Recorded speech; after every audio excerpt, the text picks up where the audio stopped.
All right. Hello, peoples, friends, listeners, watchers. Um, so just a little bit of I guess, disclaimer here at the very beginning. Um, this is the messy middle, and I am truly in what feels like a very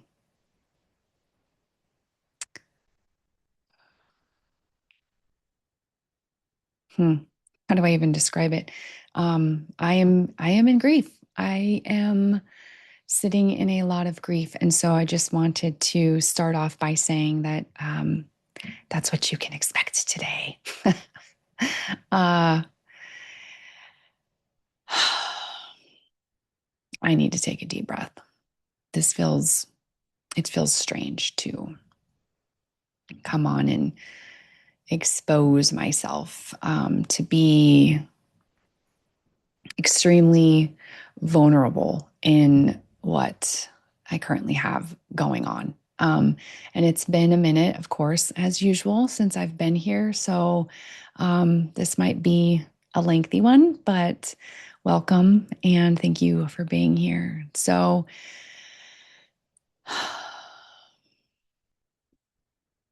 grief, even though I feel like I have known and been very close to the feeling of grief in my life, starting at a young age, I recently felt it, I guess, what I could only describe on a whole new level. Um, and the only way that I know how to do this is, I guess, by telling a story. So I think we've talked about on episodes before, we've talked about my little French Bulldog, Teva. And Teva has gone by many names throughout her life. Um, First and foremost, her name was Sativa. And then she became Tater Tot. And then she became Tater Twat because she was a little twat. And then she morphed into Fatness Hefferdine because of her love for food. And then she became Fatty McGruger of the Flat Faced Butt Sniffers clan. Um, and Big Ma, I think, is the one that resonated with her the most because if I imagined her and her voice or her character would definitely have been like the big mama sitting on the porch with the hairnet on and or something to that effect, and her just being the boss of everything. Like nobody could do anything on the street without Big Ma's approval. That was Tiva. And she was my partner in crime. She, of course, was the boss of all things. She was very vocal in her existence, and she was, my soul dog. I got Tiva after I had to put down my first French Bulldog, Maui. He was not well as a dog. He was not well. And so I tried for years and years and years to help him. Um, Even went to a dog psychic, right? And anyways, ultimately I had to make the decision to put him down. And it felt at that time, it was heart-wrenching at the time, but I remember him taking his final sigh and just having this own sense of relief, this own final sigh of my own, feeling like maybe that was the only time in his life where he'd ever been able to relax. And so that day when I had come home, I realized that I had really just been holding on, for my own selfish reasons, I guess. But the entire energy of our home had shifted, and everybody was able to actually breathe. Everybody was able to take a sigh of relief and breathe. And so that grief was hard in the moment, but because it so quickly turned into relief, um, it wasn't it wasn't as difficult to deal with. And so, um, right on the tail end of that, I was scrolling on Facebook and I saw a picture of this little female French Bulldog. And I knew instantly that I had to have her. Like instantly, I knew. I was like, oh my God, that has to be my dog. That's my dog. I'm getting that dog. I don't care how much she costs. I don't care anything. If if I can have this dog, I'm going to have this dog. And so I remember going to meet her, and there were other little dogs available, but she was the one. Like I knew it. She had the same little soul patch on her chest, this little white soul patch on her chest, and I knew she was like, I almost felt it was just kindred. I just knew that she was meant to be. And so I put a deposit down, and a couple of weeks later, we went to go and pick her up and we brought her home. And so she filled, um, that Maui hole in all of our hearts. That was a hard decision to make. So when we brought Teva home, she was everything. And mind you, at the time, I don't know the exact number, but I would say that we probably had five or six other dogs, and I would say two, three, four other French bulldogs, but she was just special.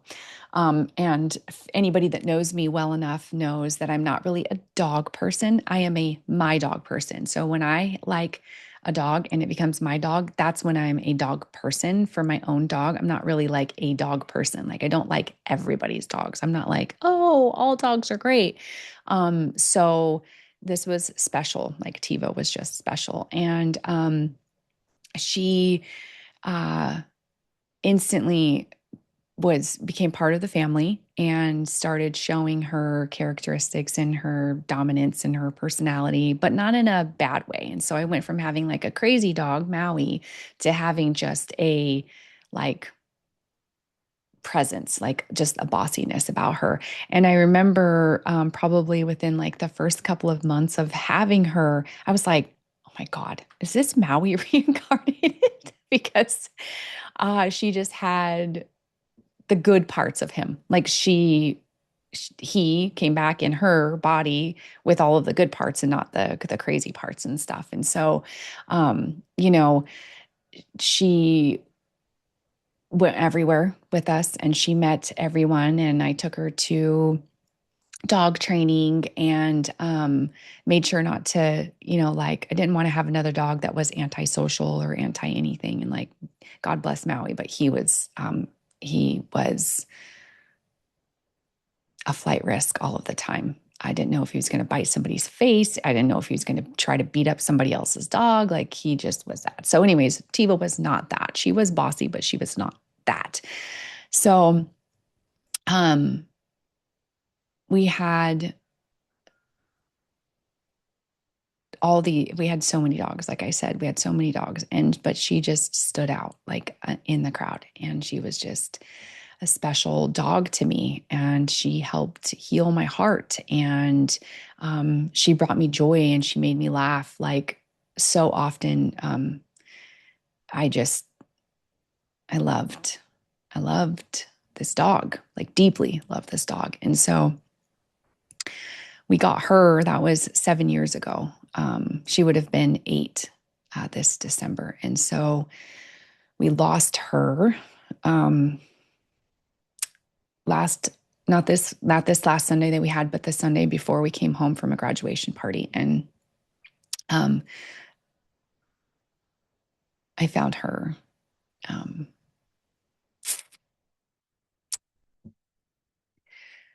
I found that she had taken a little swim in the duck pond and she couldn't get out. And so she drowned. And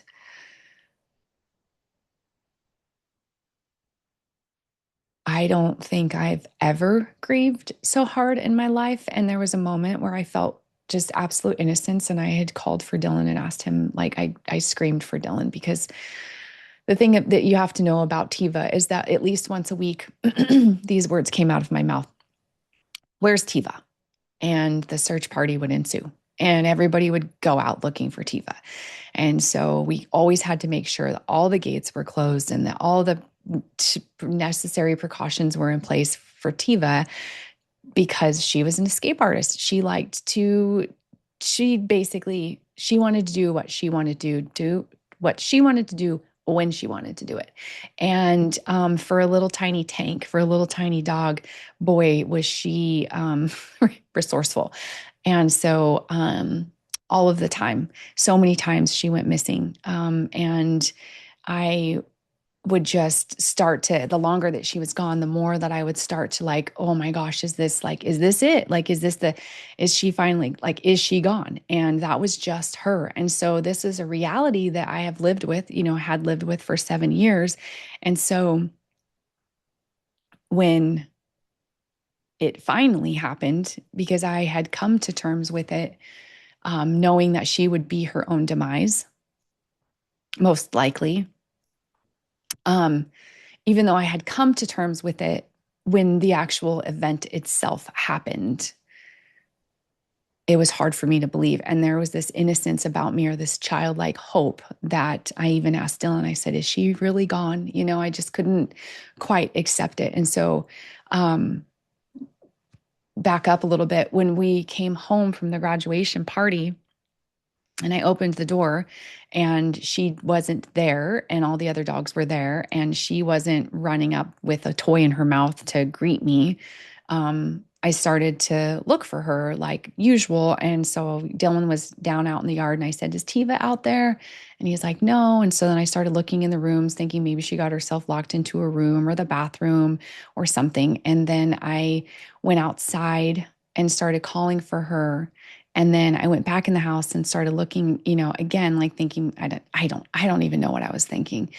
And then I felt, and that people say that your heart can't break, that it only grows. And okay, yeah. But the feeling that I felt in my chest felt like my heart breaking, because, not because, I felt it. I felt the truth of the situation. And immediately in my mind, I went, the pond, the fucking pond. And I knew it. Like, it was a very like somatic feeling inside of my body of knowing that, knowing what I didn't quite know yet, but I knew. And it just, it sucked. That's all I can say, is it sucked. And so, you know, I've always had this, I don't know what you would call it, this, I don't even know if you would call it a gift, but I've always been able to kind of like, it's almost like a premonition of sorts or something like that. And so a couple of days prior to this, prior to losing her, Dylan and I were out in the yard checking on the animals and doing whatever else. And the gate to the chicken yard, it wasn't like latching as easily.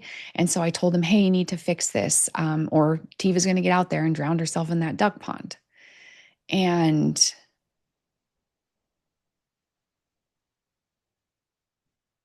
sure enough, she did.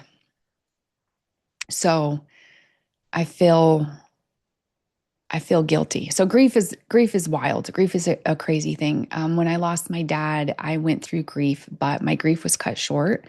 In my opinion, I didn't really grieve my dad, so I don't really know what that process would have honestly felt like without the added pressure. 1 week or so after my dad had passed, my husband's sister, so my sister-in-law, she got herself into a bit of trouble, and she had a little baby at the time, and nobody was available to take him except for us. And so my husband stepped up and brought this little guy into our home. And I think honestly at the time he was like maybe 6 months old.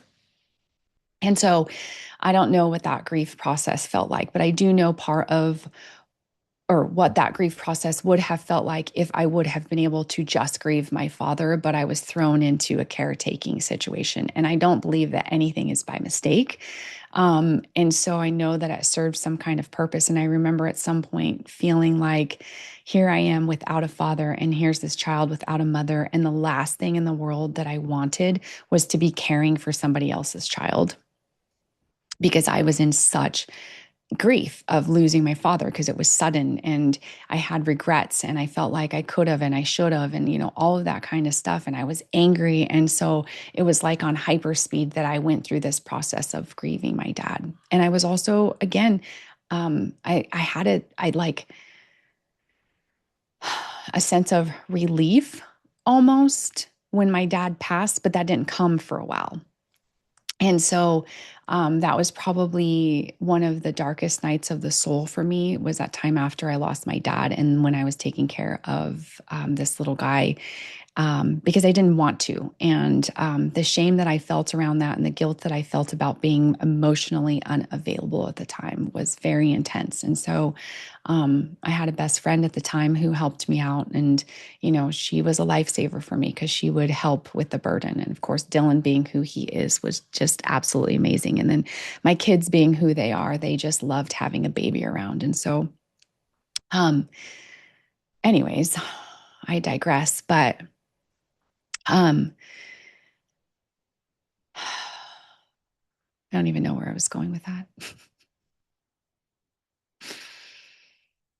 But I knew,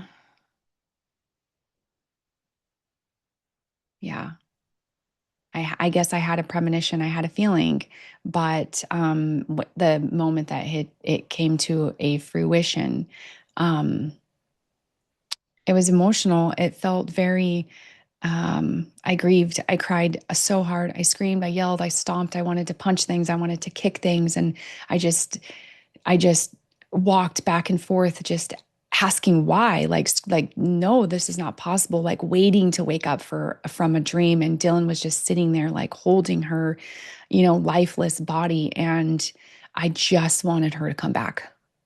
I just wanted my dog to come back. I did not want this to be my reality. Um, and so we decided to bury her.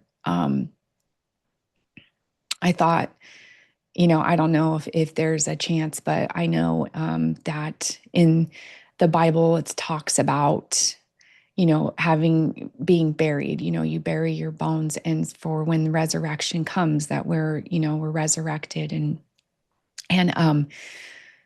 I don't know if I have to believe in my heart that that exists for our animals too. I have to believe that we have that much of a loving God that, um, when we love something like that, that is a possibility. And so I decided instead of cremating her like I had the other dogs, that I wanted to bury her. And so I wanted to bury her up in the garden. And um, we carried her up there and, um, I grabbed, one of my most favorite tie-dyed blankets that I made and I wrapped her up in it and I held her and Dylan, dug a hole. And I remember just sitting there. And again, I think this is why I was on a little tangent earlier is grief is weird. Grief is a weird thing. And especially when it's fresh, like especially when you're right in the moment of it. Uh,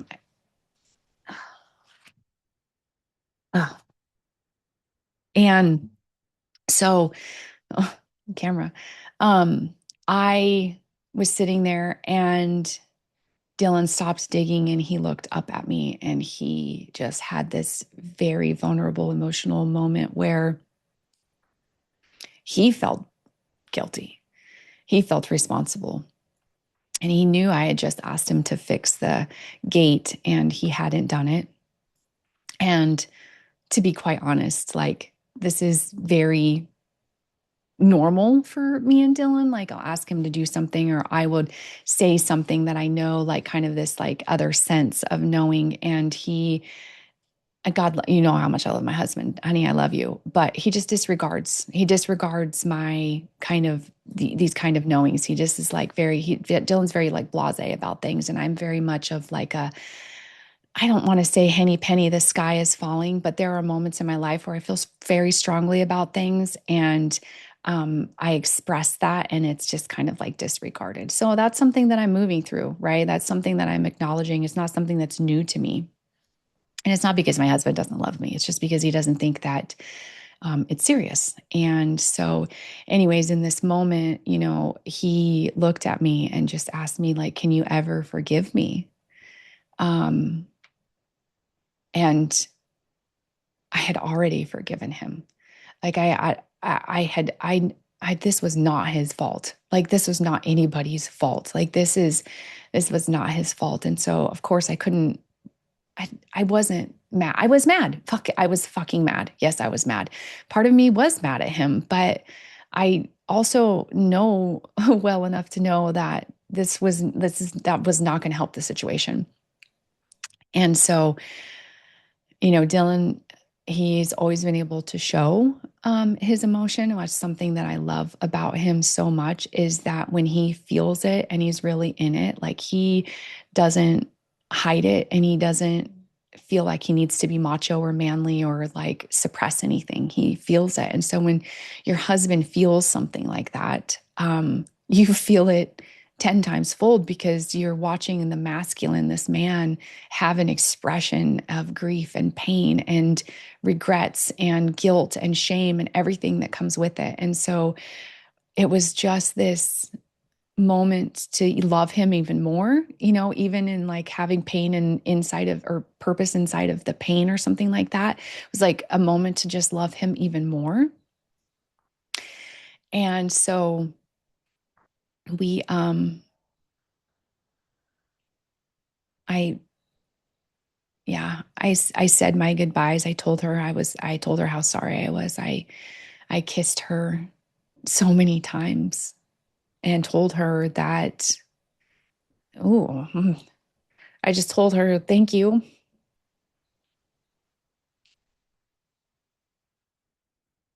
Thank you for finding me again.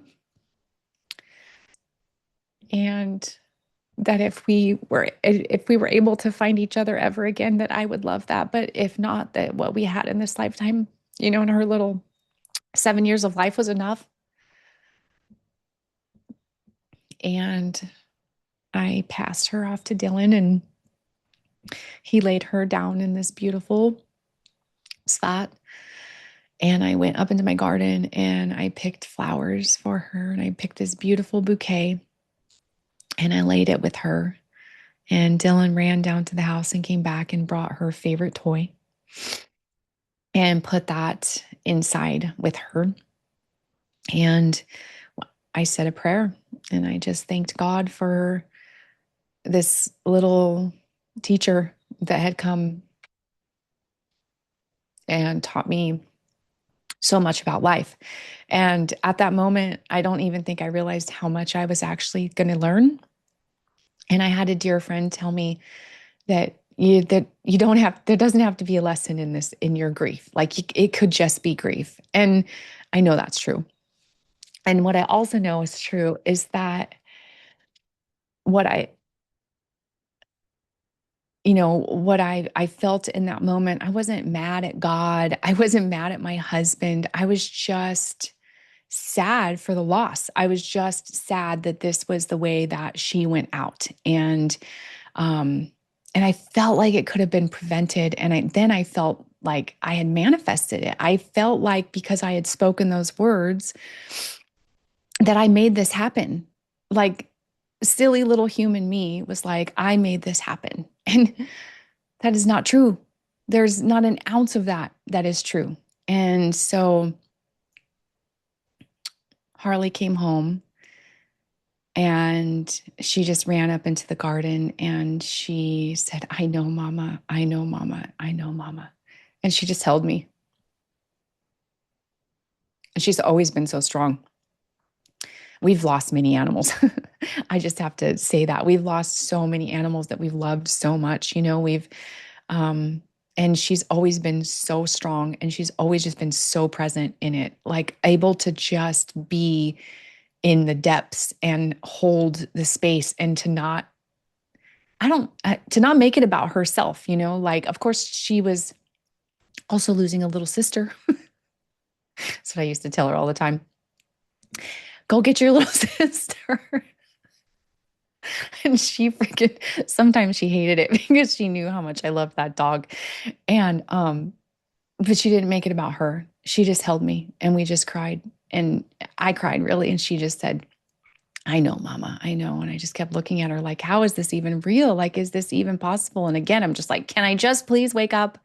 Can I just please wake up and hear her dragging her toes across the floor and listening to her snorts and her growls and, her bossiness. And so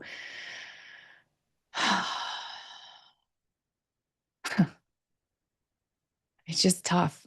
And I know for some of you that are listening, you have felt this and you know exactly what I'm talking about. And maybe this is bringing stuff back up for you. And I don't want to say I'm sorry. I'm not sorry. I think that grief is really just love. It's really just knowing that you experience something deep and real. And so, and then some of you listening, you may have never felt this way. And you might think it's silly. And that's okay. Like, it's also okay. I think it's silly too. I think it's silly. I don't know how many times I said, this feels so stupid. I feel so stupid that I'm so heartbroken. And I literally had cried so hard that I felt like I had like separated or, tore something inside of my ribs from just grieving. And I felt dumb. I felt so dumb. I don't know why. And it's not dumb. It absolutely isn't. And so,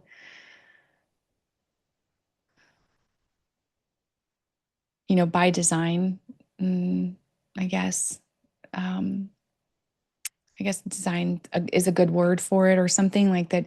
Like there's always a divine plan. Always, I believe that. And, one of my beloveds, um, had experienced this, had experienced a loss as well, only a few, maybe 2 weeks, maybe not even 2 weeks before this. And I remember hearing about their loss and being so heartbroken for them. And then to be going through that heartbreak and loss, it brought us so close together. And we all deal with loss, in our own ways. And it doesn't matter how many times you've done it. I think maybe I was a little arrogant, to think that because I had gone through, grief of my father and because I've lost a lot of people. I've spoken in other episodes and podcasts, about losing two of my best friends in a car accident when I was only 18 years old. My grandparents, I was very, very close to them. I lost both of them. I'm not a stranger to grief and loss. And so I think there was some kind of arrogance that I had that was like, oh, like I understand that, energy doesn't go anywhere and that, Teva's not really gone. It's just her physical, meat suit, the biology, whatever, that's the part that's gone, but like she's not really gone. And so anyways, I had this very, a very real realization that you just don't really know, like no matter how familiar you are with grief, you have no idea how each loss will impact you. And so um I like a couple of days later, I got into the anger part of my grief and I was mad at Dylan. Like I was really fucking mad at him. And instead of bottling it up and holding it inside, and he's like, I just want to preface this. He was so supportive, and he's like, he hates to see me sad. And men in our lives, oh, they do not want to see us sad. Or at least I should just say, in my experience, my husband does not like to see me sad. Like it hurts him to see me so heartbroken. And so he's like, take all of the time you need to cry and to be melancholic and to just, whatever you need to do, basically. He was just like fully supportive. And he was like, just do what you need to do. And so a few days in, and we're laying in bed. And of course, in my perspective or my viewpoint, I felt like he had already like moved on, and then it was okay. Like he was already okay. And I was not okay. And I told him, I have to tell you, I am mad. I'm mad at you. I'm so mad at you that you didn't fix that gate when I told you. If you would have done this, then Teva wouldn't have died. Like it was very much that, but not in like an aggressive kind of way, in a heartbroken kind of way. And then I just sat with that. And my husband held space for me, and he just sat in the dark with me, like literally. I don't mean like the lights were out in the room. I mean, he sat in the dark with me to have those emotions. And he didn't try to fix me. And he didn't get mad at me because I was feeling that way. He didn't try to make up any kind of excuses or skate out of it. And then I got to the deeper truth because he was able to hold the space for me. And the deeper truth was that I could have fixed the gate. I could have put something in the pond to avoid this loss. I could have done so many things. And he said to me, it's written. It's already written. And I thought, I know that that is a truth. I know that that is a truth.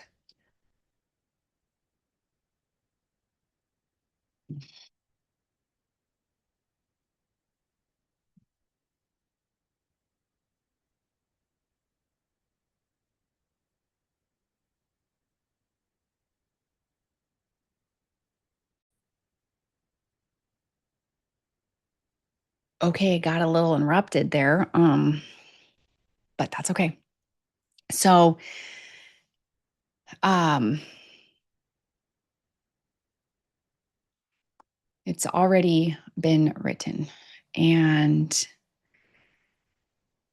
it was nobody's fault. And my husband sat there with me in that, like I said, and I wanted to blame somebody, obviously. I feel like that's what I wanted. I wanted to blame someone. And um, when it came down to it, um, the deeper truth, as I dug deeper and deeper, I was able to sit in that moment because my husband was able to hold space for me um, to do that. And that's taken years, that's taken us 21 years, to get to that point. And so the deeper truth that I, felt was that I was not good enough, that nothing I ever do is good enough, that, it has to do with this worthiness thing. And it comes to a point where, talking about going back to these lessons, the lesson, that Teva's death brought me. This is where I was getting. And I felt like I was like, again, I think I've said it, like, I felt like the healing was coming in this hyper speed kind of a way. And so, Dylan, he told me, he said, you can be mad at me all you want. I can take it, but do not blame yourself for this. Do not beat yourself up for this. There is nothing more you could have done or should have done. And, over the course of the weekend, We spent a lot of time just him and I together, which is a whole other, a whole other episode of this new phase of life. But we spent a lot of time together. And I said, I just feel so responsible. And he said to me, he said, babe, literally since the day you've brought her home, you have had to watch out for her. And that's true. And this is the thing. It's kind of true for some dogs, most dogs, but not to this extreme. Um, Everything, Teva's eye drops, Teva's, her allergy shots, her medicine, wiping her butt, even, which recently we finally found a product. So if anybody wants to know about that, that called Perfect Poop, I'll just tell you it's called Perfect Poop, and you can get it on Amazon. But it fixed that problem, so we didn't have to wipe her butt all the time. If you have a Frenchie, you know. If you don't, and you've ever thought about having a Frenchie, I'm just going to let you know that that's the public service announcement of the day, is that if you have a French Bulldog, there is a good chance you will have to wipe its butt. Um, but he helped me realize, what that uncomfortable grief, shame, guilt, where it was really coming from. And it was true. Like her whole life, everything about her, again, where's Teva? And everybody would go, searching for her. And so I felt a huge responsibility to take care of her, even more than just feeding and watering a dog. And um, where am I going with this? It's it just feels like the thing underneath the thing. Like losing Teva hurts, but if I'm being really honest, it's touching on something like this much older thing. And it's something that I've carried a very long time. And that is this: I'm not enough. Um, and so I'm not a good enough dog mom. I'm not a good enough mom. I'm not a good enough wife. I'm not a good enough business owner. I'm not veteran enough. I'm not successful enough. I'm not spiritual enough. I'm not healed enough. Not enough, not enough, not enough, not enough. Period. That's that's the shit. That's the messy middle that I'm in right now. And I've I've known this. I've known that this is a big one for me for a while. Um and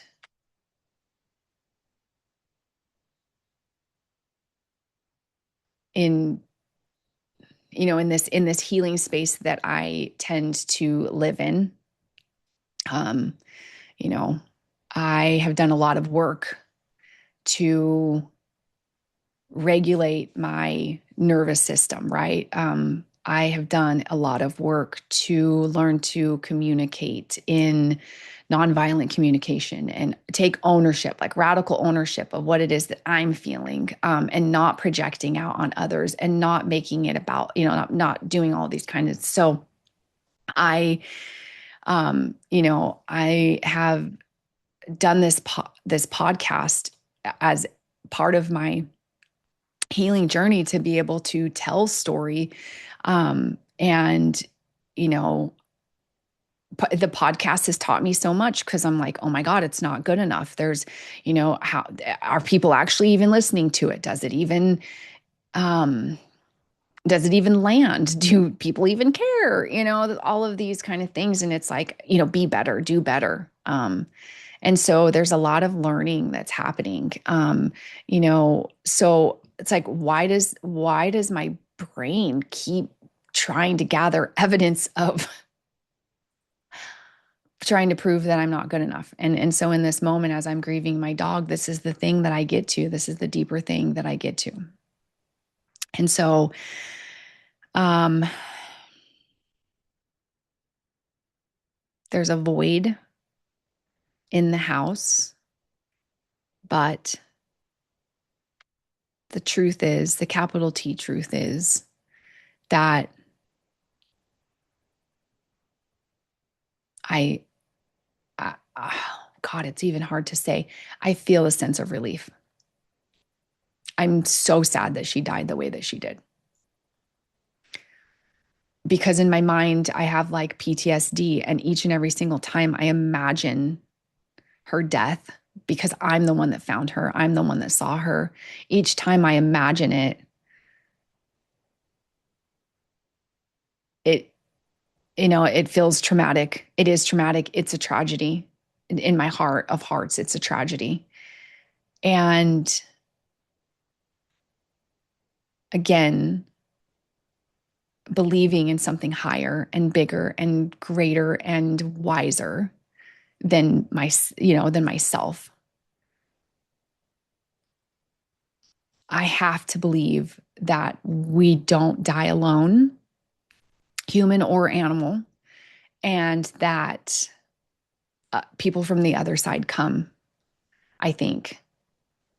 Maybe not. I don't know. Maybe that's heretical. But I just have to believe that she didn't die alone. I have to believe that the story that I'm telling myself of her suffering is not the thing that God would want me to focus on. And it's not the thing. Teva never once ever thought that I wasn't a good enough dog mom. She never once thought I wasn't a good enough human in general. She would not want me to feel that way. And again, people, you might think that I'm absolutely crazy for having this. I don't know that Teva would think anything. I don't know, because she's just a dog, but she wasn't just a dog. She was my baby, and I fucking loved her. And I couldn't go to the bathroom without her, and I couldn't be in the kitchen without her resting her head on the kitchen island. And like, she was just tired. Like, her head was so big she couldn't hold it up anymore. Resting it on the dishwasher door. You know, she was just a big presence, and yet she was also getting old, and old for a French Bulldog, because she was going to be 8 this year in December. And her hips her hips were getting bad. That was just the reality of it. Her hips were getting bad, and that was making me sad. Brian asked me, Mom, if Tiva's hips go out, like, are you going to get her wheels? I was like, seriously, bro? Maybe, I don't know, maybe I would want to get her wheels, but then it was like, what am I going to turn my whole home into like an ADA and have ramps and freaking special doors and special things everywhere for Tiva? I guess. I mean, if it didn't cost a fortune, I probably would. But the reality is like, I didn't know what kind of quality of life she was going to have. And she was just her body. Anybody that's had a dog for a long time, and especially these freaking purebred dogs, they ate, like, it was like she was young, young, young, young. And then boom, it was like she was suddenly old. And it was breaking my heart that she was getting old. And it was breaking my heart. Like, a few summers ago, Diesel, our other French Bulldog, again, a tragedy, a trauma. He was fine 1 minute, and then the next he wasn't, and he ended up with IVDD. And it's very common in French Bulldogs, and it was sad. And I tried for like an entire week, almost 10 days, to get him on the right medications and try to rehabilitate in the way that I knew how and the best that I knew. And I ended up having to make the decision to put down an otherwise perfectly healthy dog. And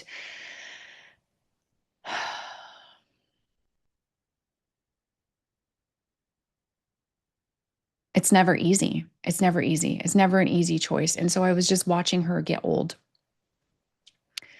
And to be honest, I didn't really want to have to make those decisions. And so I feel guilty that I feel relieved. And again, I didn't want her to go like that. I mean, I don't think there's ever an easy way to lose your dog. Maybe of old age, and they just, like Watashi, our old mastiff, like, he passed away a few years ago, and we had him for quite a long time. And Dylan had gotten a deer, and Tashi had a deer leg, and it was his favorite thing. Like, he just loved, he just loved that. And he fell asleep with his deer leg on top. He was laying on top of his deer leg, like protecting it. And I think I wasn't here when it happened, but I think that's what I remember in the story. And he fell asleep. He went peacefully. And I guess there's something to it for me. I feel like it's easier when something has had what one would call a full life. When a human has a full life and they die of old age, to me, that feels somewhat easier than, say, a tragedy like losing my best friends just out of high school. You know, there was so much promise and there was so much life to be lived, and it felt like we were being robbed of something. And through this past week or so, I've also had a conversation with a dear friend of mine that says, like, we're never robbed of anything. We're never robbed of anything. The amount of time that we get, the amount of time that our animals get, it's perfect. It's perfect. And so, this is the bigger truth, the bigger reality in the thing is that I'm just drawing nearer to understanding that we have no control, zero, zero control. It doesn't matter how good we are, how prepared we are, how anything we are. Like, we have no control in this. We are just passengers. We're just passengers. It's already been written, regardless of whether you believe that or not. Um, that's not a challenge either. Like, I respect anything that I respect. I I have respect for everyone in their belief system, and I know that it is a process. Um, and I'm not condemning anyone and I'm not judging anyone. And I hope that that's not what's happening in my story of sharing my heart about what this grief feels like to me. And I'm also okay with the judgment. I'm also okay with the fact that people might disagree. Like, it's 100% okay. Um, and so I'm just at an age in my life and right on the tail of, losing Teva, where I've had these very profound realizations and these epiphanies, and getting, deeper and deeper into this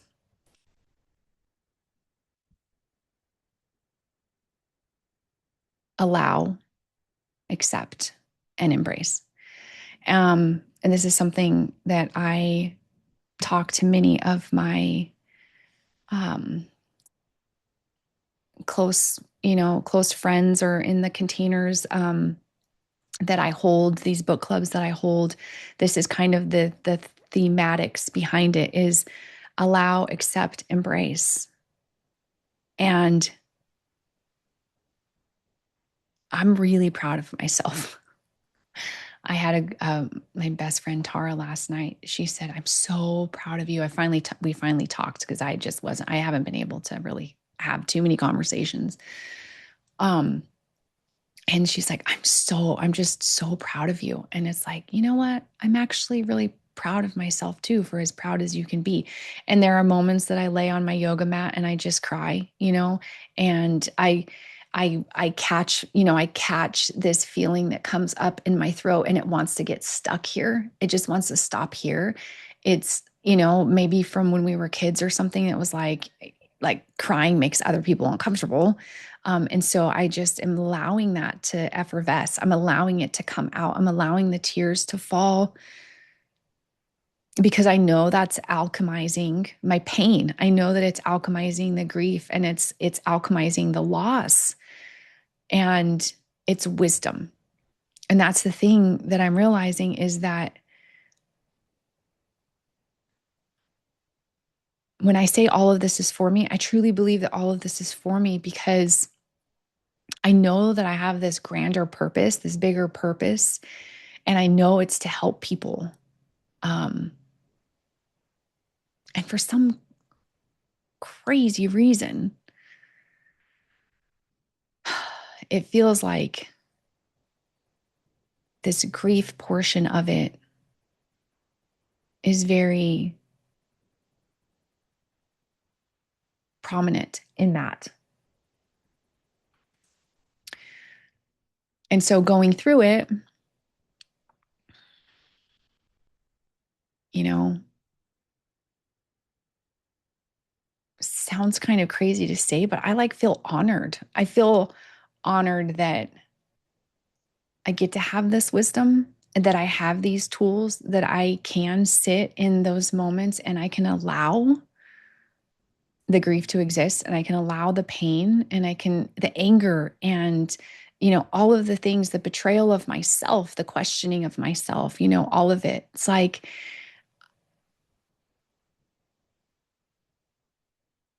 I just want to live so authentically.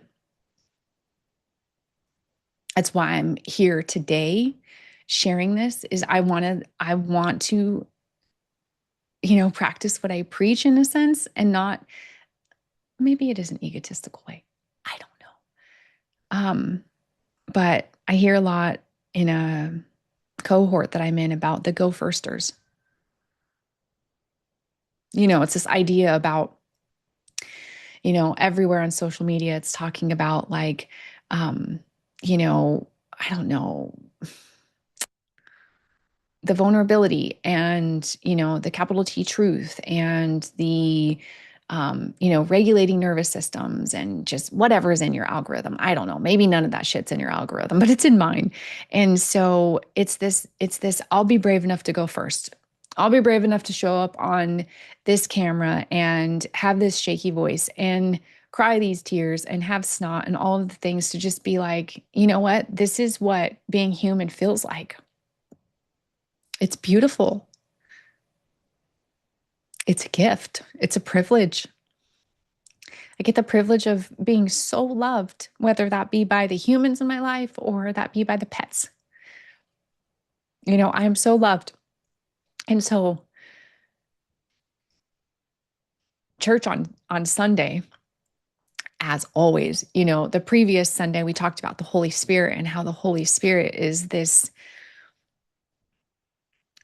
in all of the moments where I kept playing this tragedy over and over in my mind and seeing Teva the way that I, found her, I just kept calling in the Holy Spirit to just be with me. It was like, just please take this image away from me and replace it with something lovely and good. And, we could focus on the loss and I can focus on her death and I can focus on how tragic that was.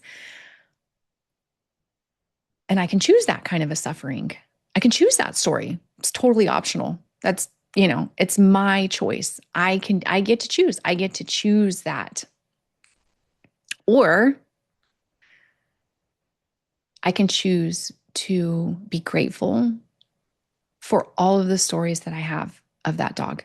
I could write a book and maybe I will. I could, I get to choose to laugh and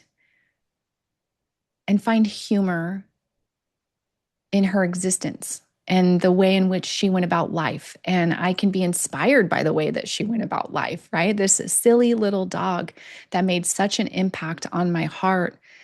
Like I said, she was Big Ma. I mean, another nickname for her was Piggy. She was just this little pig. Like when I would be in the garden, and she was always in the garden with me. The other day, like a couple of days before this, I was up in the garden and I have raspberries and I would pick one for me and I would eat a raspberry and I would give one to Teva. And she was just waiting there, and Dylan has this mulberry tree out in the yard and she would be out there forever, just rooting around, just digging for mulberries that had fallen, that the birds had knocked down. And so I, yeah, just little piggy. So anyways, church on that Sunday that it had prepared me in a way to just call on the Holy Spirit or to just call on, my angels to help me ease the hurt. And I felt it and I felt so much love. And I actually reached out to a few people and just asked for their love and their prayers while I was in this process. And I received so much. And I just felt so held and supported. and so loved. And my oldest, Brian, he called multiple times and we had beautiful conversations, and he just called to check on me, and it felt good. Like, how are you today? I'm fucking not good today. You know what? It's shitty. I'm blaming myself today, and wherever I was, he met me, and wherever I was, my husband met me, and my children are just such a beautiful blessing, and my friends are such a beautiful blessing. And I'm so held. And so this last Sunday, Dylan and I went to church for Father's Day, and there was a guest speaker, and it was this beautiful human. And he was talking about when Jesus was crucified and how essentially to not go on to not go on like a whole other, but basically he was talking about when Jesus was crucified, and that, and again, whatever your beliefs are, but this is my belief, that Jesus died for me, that I am enough, that no matter what I've done or what I do, if I believe and I receive, that I am forgiven and that I am worthy and that I am enough. And there was this beautiful message that this man preached. And he was calling in the Holy Spirit to help heal, quite a few people that were going through things. And I felt like I wanted to go up in front of the congregation, and I stopped myself. Why? Why did I stop myself? Again, it's this deep seated underlying belief that I'm not enough, that I'm not worthy, that I don't need to go up there and do this. But I knew by the things that he was saying, like, I knew that I was meant to be up there, and I did not go. And my husband sensed it too. And he wrapped his arm around me, and I just cried into his shoulder as this preacher was just, you know, asking for healing. And when the service was over, well, during the service, let me just back up. During the service, that's what I realized, was that I am enough. And that has been, if you want to say, that's my sin that I keep going back to. That's where I live in the flesh. That's where um, I tend to go instead of leaning on the Holy Spirit and knowing that I am a beloved child of God. And I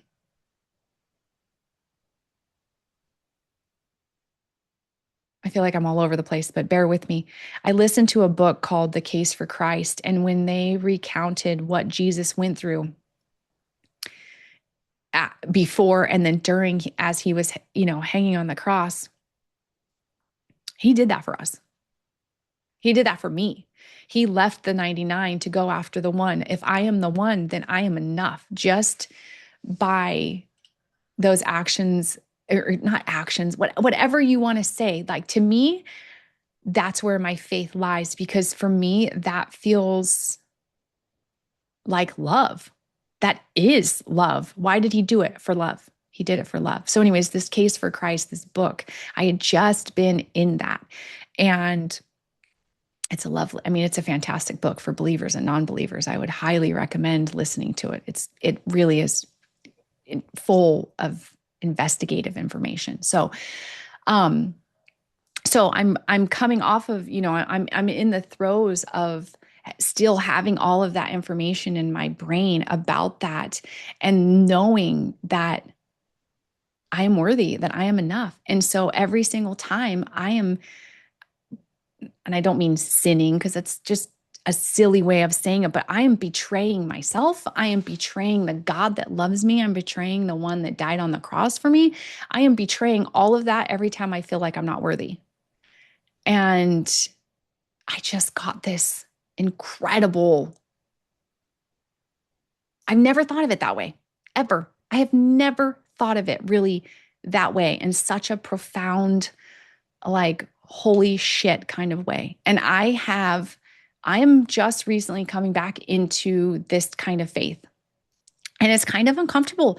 And there's a lot of discernment that I'm using this time around in a lot of things. And I am just so focused on having a relationship with my creator. And what I what I learned in church, what I felt in church the other day was just that. And it's so divinely orchestrated for me.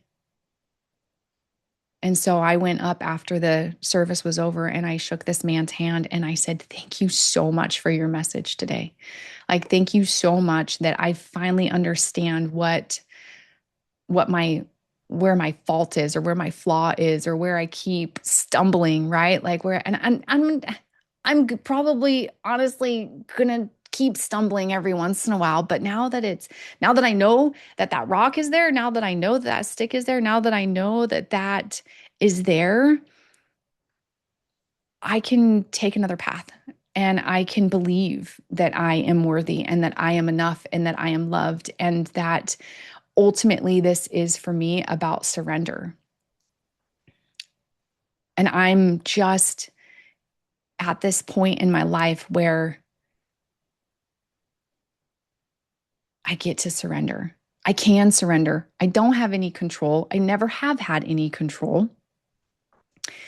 That is a mechanism that I built up as a child to try to keep myself safe.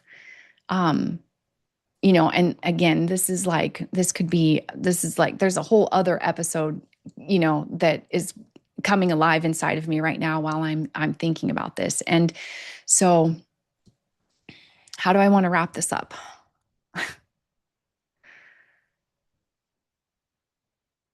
This is what it is to be.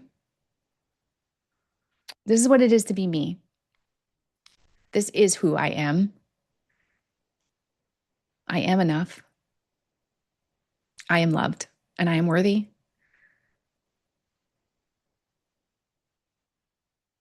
And it took losing, it took losing my little best friend to show me this at a deeper level in a new way. And so I felt like I wouldn't be serving if I didn't tell this story, and I just like, there's a part of me that just really wants to just cry it out right now. And I don't think it's because I'm missing my dog. I think it's really because I'm so relieved to have this knowledge and to feel this kind of love. Um, and again, that's what she taught me. And so, to anyone out there, I would just say to anybody out there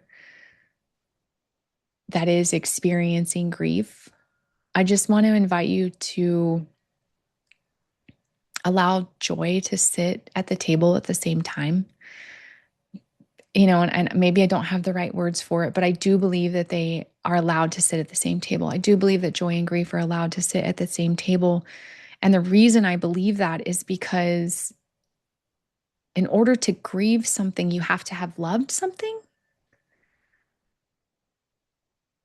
And I think love and joy and, all of these, like all of the love, joy, happiness, excitement, like all of those things, they're all simultaneously existing with grief and sadness and anger. And so you're not doing anything wrong. I don't know why I feel so called to say that, but like if you feel like you're doing grief wrong, I'm just telling you, you're not. There is no right way to grieve. And I like again, I really do hope that if you are stuck in grief, I hope that maybe this episode today will just remind you that this is what it is to be human. And hopefully if I go first and I am brave enough and vulnerable enough to do this, even as messy as it is, that maybe it'll inspire you to, find a way to allow the joy to sit there with your grief too, and allow the tears to fall and allow whatever it is that might be stuck right here, just to let it come up, to let it out. And if this story touched your heart, I hope that you'll reach out I believe that not part of, one of the main reasons, and that I started this was for connection. So it's courage and connection. And so I just say, be courageous and connect with someone. And thank you for witnessing me today in the messy middle of my grief. And I don't know what it looks like from here, but I know what I've learned so far. And so I just wanted to impart some of that wisdom. And thank you for listening or watching. And I love you all. I'm going to include some pictures of Teva, hopefully at some point in this editing portion. So I love you. Thank you for being here and being a part of my story.